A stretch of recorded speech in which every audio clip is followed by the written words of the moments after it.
It occurred to me a couple of days ago that it's been a very long time since I last featured this Terran player on the YouTube channel. I just had a quick look, and as far as I can tell, the last time that I casted him was back in 2020, which is ridiculous because he really is one of the very best non-Korean Terran players on the planet. Now, the reason for that is pretty straightforward. So this Terran player is far and away the best player from China, right? So he's winning a lot of events in China, and he's doing fairly well for himself, at least when it comes to tournament earnings and whatnot go. And I guess he's fine with that. I'm not entirely sure. So he's participating in a couple of events outside of China as well. So he recently won the DreamHack qualifier thing for the main event that's going to be taking place in early July. And he also participated in the TSL, but yeah, in general, there's just not really that many replays featuring this player floating around the internet because the Chinese organizers, generally speaking, do not release them. Anyways, I'm excited to find out exactly what ends up going down here in this best of 3 series because he is going up against one of the best Protoss players on the planet. But playing here with the blue SCVs, we have Time and his opponent from South Korea. He goes by the name of PartinG. So he used to play every once in a while in the ESL Open Cups Asia. For some reason, he's not really doing that anymore. The same goes for the Olimo Leagues. He used to play in a bunch of those as well back in the day, but for some reason, not really playing in a whole lot of those anymore. So I guess because of that, it's just been a little while since I've last casted a game of his. Anyways, so let's find out exactly what ends up going down. PartinG. All right. Oh, I thought he had something. This probe is not just out here for no apparent reason. That makes no sense. Okay, I was going to say, he has to be proxying something, right? He thought about maybe putting it over here. But he decides to go for the pylon a little bit closer to the base of the Terran player. Time's sending an SCV across the map right now. Maybe he can pick up on the fact that there's a pylon missing inside of his opponent's main base. The problem, of course, is that you never really know exactly where those pylons are going to be. Even if you see that it's not in, like, the most optimal location. Yeah, it's still difficult to pick up on that because obviously there's, you know, a lot of different locations where Protoss players can put down those pylons, and you need to get them out of there before this adept gets spotted. Now, you might see... okay. I was going to say, you might see that there's a chrono right there on the warp gate, which could give him a little bit of intel. But anyways, he doesn't see anything. PartinG is going to be going for a gateway close to his opponent's natural expansion. So that's going to give him a nice location to warp units in from. So in StarCraft 2, there are 2 different warp-in zones, I suppose. So first off, you have the one that's just attached to a pylon that is not attached to to a gateway or a nexus, and it takes a very long time. If, however, you're warping in a power field that is connected to a gateway or, for example, a nexus, they warp in significantly quicker. By the way, as far as the Illegal Leg rankings go, he's considered to be the 4th highest ranked Terran player outside of South Korea. So the current list goes Clem, Hero Marine, Special Time, and the 12th highest ranked non-Korean player in the world overall. So, yeah. I know a lot of people are probably not even going to be familiar with him at all, which is a little bit of a shame. Anyways, let's see exactly what PartinG goes for. So, yeah, he's got 3 gateways right now. Warp gate, of course, is done. He's going to be able to start warping in. Well, he's already got a couple of adepts, so probably more. Yeah. So he goes for a couple more adepts over here as well. At this point, Time doesn't know too much, but he has seen a lot of units at his front. And he knows he's going up against PartinG, right? So PartinG, very well known for his micro. He's very good at controlling those units. Adepts would love to go into the base. Second bunker starts up right now at the front. SCV's already run. Okay. No damage taken here just yet. Which is pretty good. This is a bit of a commitment, of course. So, this is what I mean when it comes to good micro. Bit of a commitment. There is a siege tank out right now, which is nice.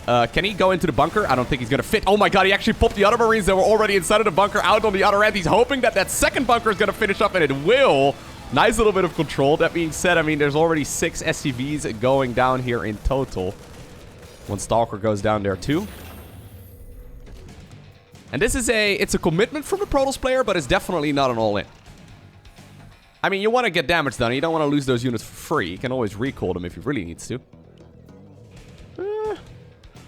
Obviously, Terrans can always salvage the bunkers as well to get some minerals back.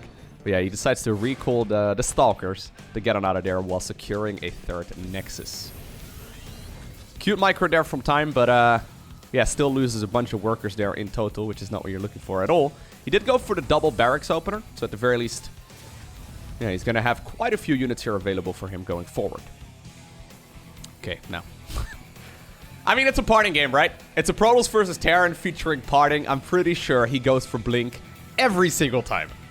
Every once in a while he goes for something else, but he is certainly a lover of the Blink Stalker. Turns out when you are really good at controlling those units, you can poke and prod really nicely. You can get a lot of value out of them as well, obviously, but you do have to be careful. These Terran units don't mess around. You can start producing Marauders as well, which are pretty good against those Stalkers. Oh, he actually decides to commit. That was definitely an invitation right there from the Terran player, though. Okay. Grabs the maximum amount of value. Time right there, faking that he forgot to up the depot there in time, but I'm pretty... Oh, in time? Haha! I forgot how many punts you can make featuring this Terran. Anyways, yeah, you faked right there that he could lift the depot in time, but totally fine. All right, so one nice addition, of course, with the Stalker is either going to be the Colossus or, of course, the Disruptor. Stalkers have very good anti-air. The best counter the Terran players have against, for example, Colossi is going to be, of course, the Viking. However, if you already have Stalkers out and you can defend a lot against that, going for a Colossus as a follow-up, yeah, not a bad idea. All right. So far, though, time has been holding on, right? So you can see the army supply right now. Well, one Reaper ends up going down, but the army supply right now heavily in favor of the Terran players. So Terran does hit a bit of a power spike here very soon. So first off, Stimpack finishes. Soon we're going to be seeing the combat shield finish up as well as the +1 infantry weapons. It's going to make those Marines that initially are a little bit soft and weak significantly more powerful. And that's usually the power spike that we see Terran players use quite a lot. Colossus coming up, though, in the meantime on the other side of the map. Does he blink in the main? Oh, he does. Okay. Ooh, can he actually grab that? Okay, he will. Yeah, he can grab that that tech lab. Both of the upgrades get denied. He doesn't know exactly which one is where, but he knows at the very least that both of them have been denied at this point. Well, Stimpack is shown here, too, so I guess he knows that it was going to be Concussive Shell as well as Combat Shield. But that's a nice snipe, though, for the Protoss player, for sure. A couple of Stalkers there, but those upgrades take forever. And, I mean, you can still go for a timing attack right now if your time, but yeah, it's tricky. Yeah, he's forced to remake them as well, so a bunch of lost production time there. It's not ideal. Now, he knows that there's a gateway out here, so, yep, I like this idea. Not really rushing for the kill here, but just making sure that he can still grab a couple of those structures here. Don't want to give the Protoss player any more warp in locations than they absolutely need. Second Colossus comes up. Extended Thermal Lens also coming up. You can see Time is just playing a very defensive game so far. I would love to see him... I guess it's difficult, right? You can see the little shadow over there. I would love to see him get rid of that Observer. Nice location, actually, to siege that one up. Jimmy over here apparently scouted ahead, and he now knows that it's going to be a Colossus follow-up. Ooh. A couple of Zealots. Okay, this is actually really good for the Protoss. Yeah. Nice round there. Pretending like he's playing Warcraft 3, I guess. Anyways, losing a siege tank right there for free is not what you're looking for. Not quite as expensive as a Colossus, but still units that you don't really want to give up. Zealots do decide to charge to their deaths, though. A couple of SCVs may very well get picked off, but nothing too critical. All right. Fourth Nexus acquired on the low ground. Both players growing right now when it comes to that army size. Finally, the Combat Shield upgrade is going to finish up. I think the lack of that made it very difficult for Time here to actually go for any kind of pushing. Now, this is kind of awkward, though. He was about to intercept all of those Zealots for free, and now the Zealots made their way towards the mineral line. Terran once again forced to run back home. Protoss in the meantime, though, on the other side of the map, that Widow Mine from earlier is still burrowed here, too. SCVs now actually decide to mine out this location. Okay, I like this. See? Man, I remember for a while... Okay, maybe I shouldn't talk about that right now. Before I jump into story time with Lowko. Is Protoss really going to commit here? He can try. Alright. Well, some good force fields over there. It's going to make it difficult to continue fighting. Yeah, that siege tank over there is getting a lot of shells in. A couple of Vikings available at this point, too. Stalkers decide to move back there. They're trying to target it down. Third Colossus is now also available. So I remember when StarCraft 2 first released, China was like in its own little bubble. So they didn't really interact at all, the Chinese players that is, with players outside of the country, and it almost felt like they didn't even watch any StarCraft from outside the country either. It turned out that the Chinese players weren't particularly great at the game initially. Not to like roast them or anything, but they just weren't a match for the Koreans. However, they had some really cool ideas and strategies that we hadn't really seen outside of China. And I mean, this is just a little example of it, right? But rescuing the army to go back through the mineral, it's kind of cool. Anyways, obviously overtime. Man, I keep saying the word time and then I lose my track of thought, or my train of thought rather, because it sounds like I'm making a pun, but I'm not. Overtime, obviously the build orders and the strategies have been flushed out a lot. Some people think that's lame, other people think that's awesome. It depends on what side you're on, but yeah, playing optimal builds is really nice. Now, you heard the little beep, beep, beep. So maybe he knows, yep, that there is going to be the observer there. I heard it, so he probably should have heard it too, and he did. This is starting to become a very Marauder-heavy army, by the way. 14 Marauders and only 15 Marines. Now, already adding on a couple of Ghosts as well. After the triple Colossi, we now also see Disruptors added into the mix. This is a very complex army to control properly. Fourth base now, though, fully saturated here. PartinG has got a lot of money in the bank. PartinG, hey, buddy. Maybe he's waiting for the Dark Shrine to finish up? I guess with this amount of gateways, how many is he on? He's on 10 gateways. Yeah, he can warp in a lot of units pretty easily. Vikings there ready to intercept any kind of prisms. And game number 1 is a nice little macro game, right? 5th base is coming up. I don't think you can push in there. Hello, PartinG. No way, dude. This is like a turtled up Terran position. As turtled up as Terran bio can be at the very least. We're talking 5 siege tanks. There's no way you're going to be able to push into that. Romanticide is one of those maps, by the way, where it is very difficult to push. So, yeah, there's a couple of ramps leading up to the high grounds. A couple of winnow mines here set up in nice locations too. Okay, a couple of the units actually come walking down. PartinG, did you overextend? Overstay your welcome? With the Disruptor now using its Purification Nova. Ooh, maybe he can grab the Colossus? No, barely not. Okay. Zealots were waiting for the perfect opportunity to now run into the 3rd base. At this point, killing a couple of SCVs is nice and all, but obviously you can just easily replace those. Planetary Fortress will be the name of the game here on the low ground. 2 Disruptors being produced at once. Yeah, we have a nice little macro game. Ooh. This Widow Mine over here getting some value in. Zealots and a Disruptor also ready to go in for a push over here on the left. Obviously, you got to be very careful with those Disruptor hits, but perfect defense so far, though. By time, yeah. Once again, cleans up all of those Zealots with ease as well. Units over here are forced to get recalled, apparently. I see a lot of dead Stalker carcasses. Time has been showing us how you're supposed to play this.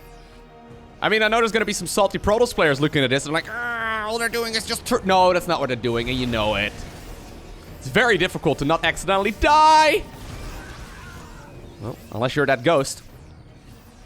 Every other Terran units at the very least live through that Purification Nova. Well, here we go. Those siege tanks are in a phenomenal spot. Oh, good pickup there as well. Just barely in time. Haha! Just barely in time. Picking up all of the biological units too. Colossi are gonna get picked off here by the Vikings. Those siege tanks were shelling away for a very long time. Oh my god, he kills it! He kills it! He kills the Disruptors before they detonate! Oh my god, okay. Man, the balls on this guy. Did you see that? He just target fired down like 5 Disruptors while they were using their Purification Nova. If you kill them, the Purification Nova is cancelled, but if you don't, you lose everything. Alrighty, well, I'm glad I'm casting this series. That was a pretty stellar game number 1. At the very least, if you're a Terran fan, and you aren't too familiar with time. At the very least, that shows you what you're supposed to do. If you're like, here's the problem, man. I know a lot of Terran players have this issue where they die to Protoss because of all of the different kinds of aggression. So here's what you do. You just don't.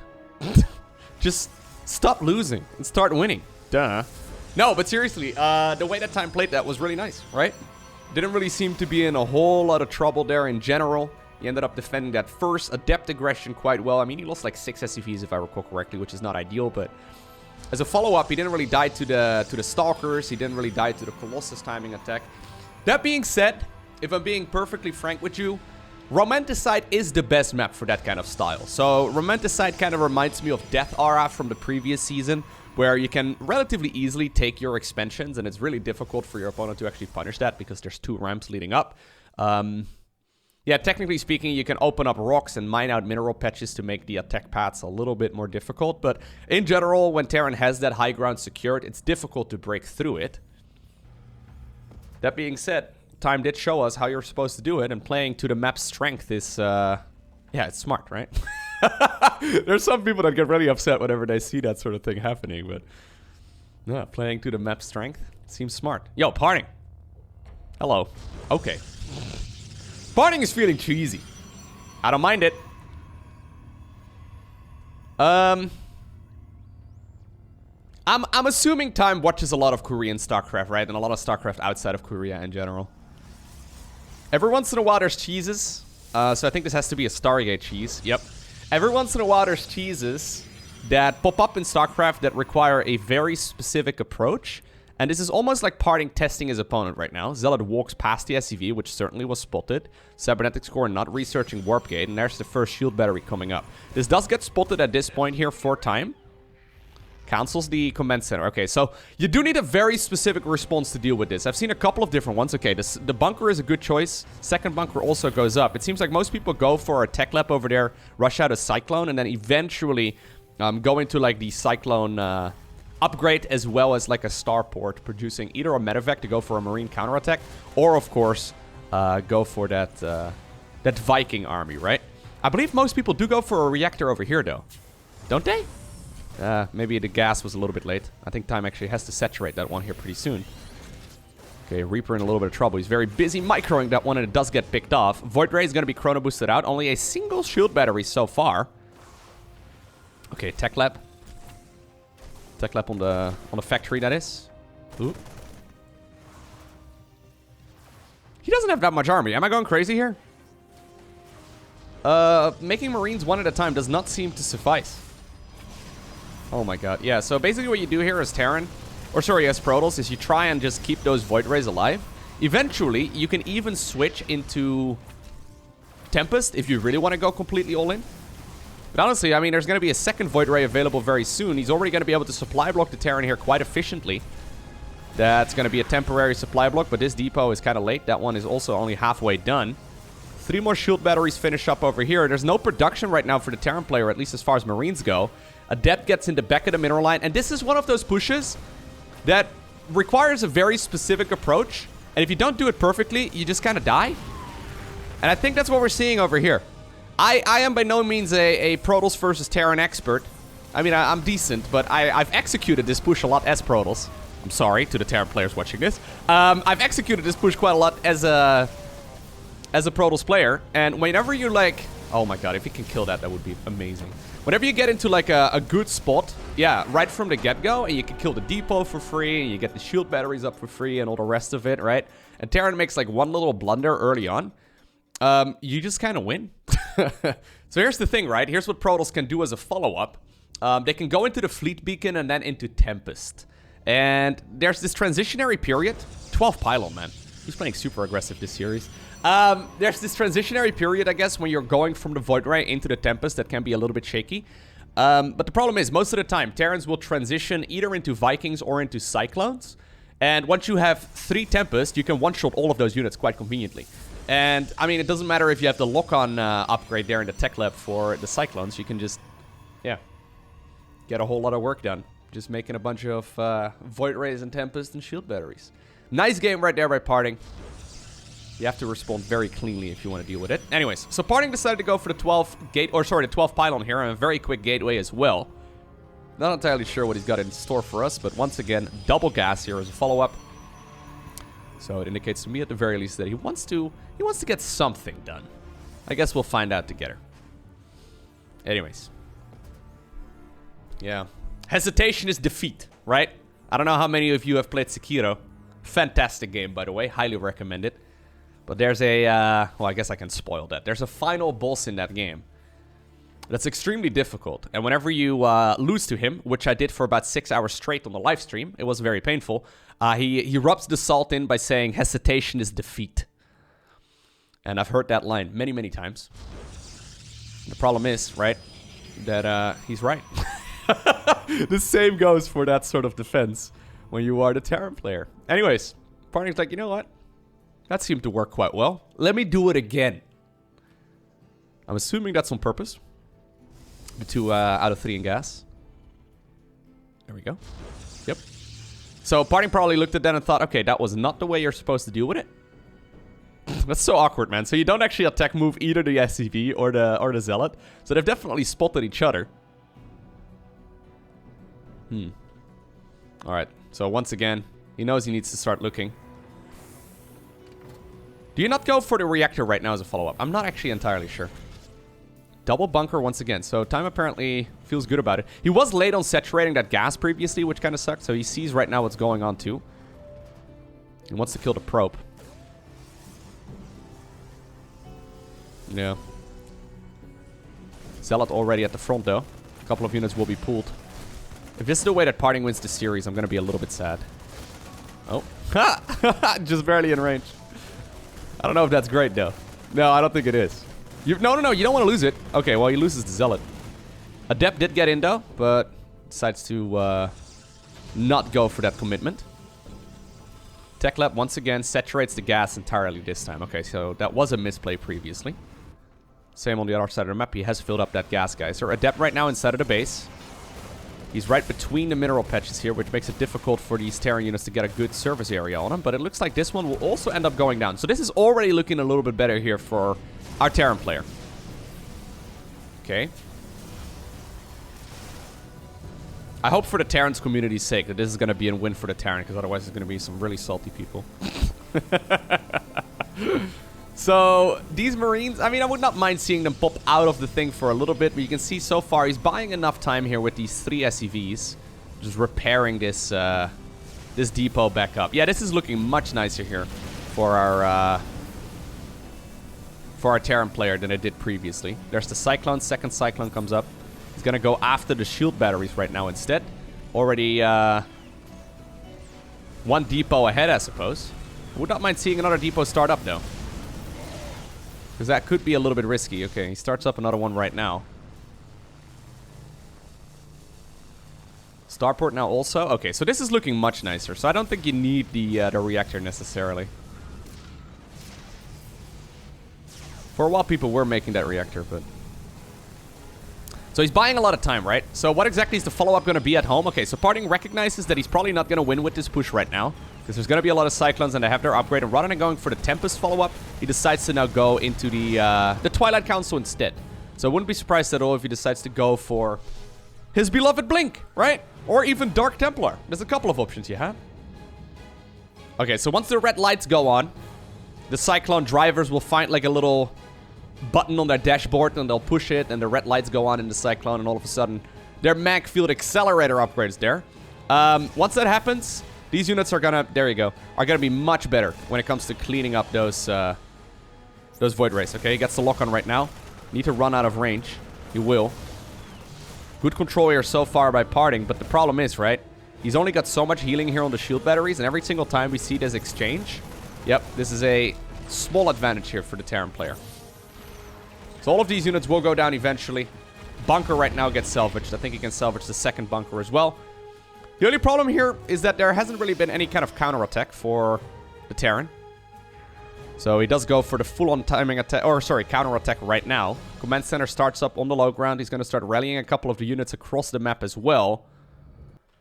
Medevac inside of the main base. Cyclone together with that, or Cyclones together with that Reaper right now at the front. I don't mind it. Okay. Reaper right now spots the high ground. Scan also confirms the exact location right here of these units. Sadly, oh, you know what? Oh my god. What? Really? He got them all?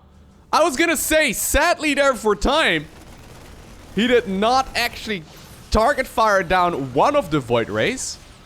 But, apparently it didn't matter, huh? Got all of the Void Rays there with 1 lock on. I don't think he was, or I didn't think he was going to be in range there. I thought those Void Rays would just fly away, but pretty sure they could have. Anyways, Pylon now gets target fired down as well. Those Marines are getting a lot of value in. Even the Sentry right now ends up going down. Good micro here on 2 fronts by our Terran player from China.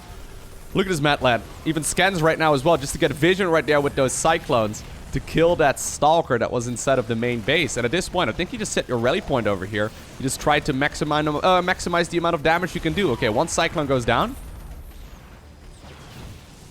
I think the Medevac may also end up going down. Yeah, maybe this is a bit of an overextension. Blink at this point is done. Good control here once again by PartinG. Yeah, bit of an overextension for sure. Cyclones, I guess, do fall off once the army supplies get closer to like 50 or so. So, I mean, they're decent early on, but they get kind of shaky the longer that the game progresses. So maybe sacrificing them there is not the biggest deal, assuming you can deal with the counterattack. Yeah, fair enough. Alright, NG Bay comes up right now, and we have ourselves a little macro game. Yeah. I mean, I'm still a little flabbergasted that he got all 3 Void Rays. There's no way he manually clicked every... Well, maybe. Did he manually click each 3 of the Cyclones on one of the Void Rays, or did it just work out that way? Here goes Perry the Probe. Alright, PartinG, man. This guy's playing so aggressively.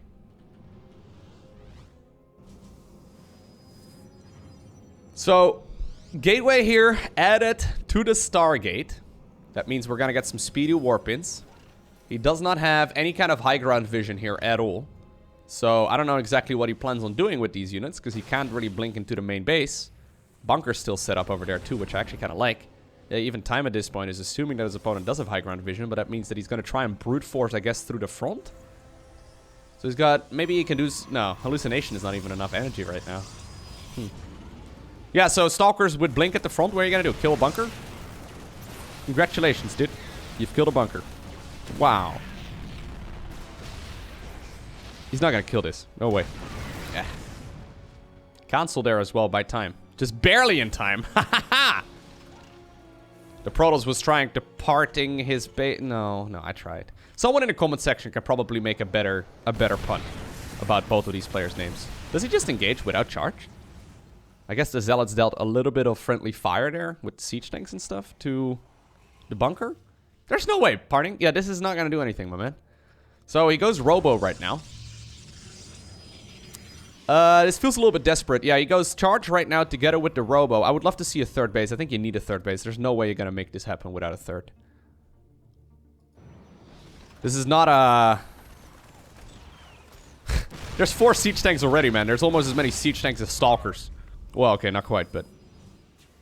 Nah, there's no way you're going to break this with just Stalker Zealot on 2 bases. I don't believe it. Where's he going? Oh, is he going to take a proxy base? PartinG, you're not Florencio, man. Yeah, I think he's feeling the heat.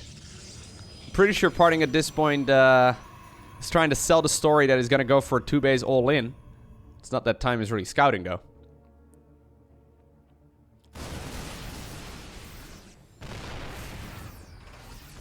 Pretty sure he's trying to sell the story here of a 2-base all-in, while secretly taking a base on the other side of the map. Problem is, Terran don't really care about that too much.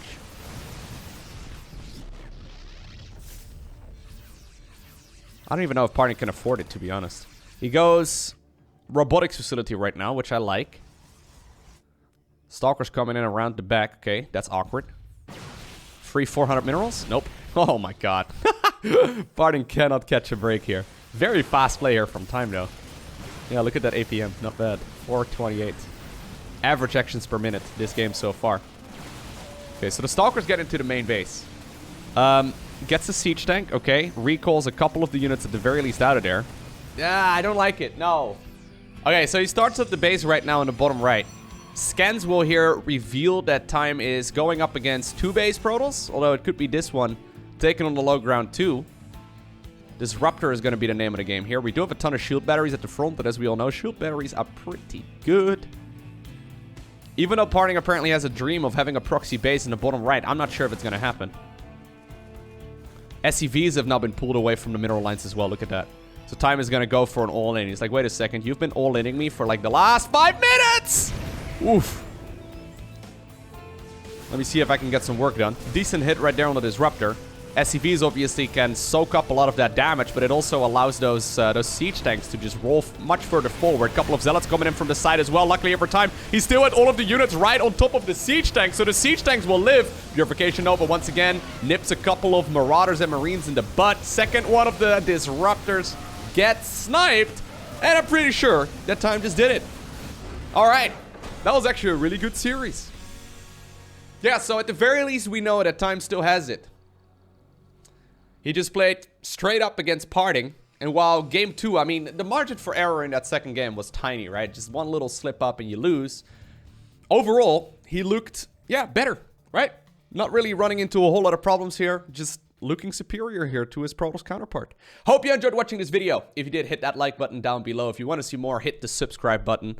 And the last thing I want to mention today is that if you are interested in watching other content of mine, check out my second YouTube channel. Currently, my Dark Souls 2 playthrough is going up over there. That's youtube.com/morelowko. Link is down below in the description. But anyways, for now, thanks for watching. Have an awesome day. Don't forget to smile. And I'll see you once again in the next one.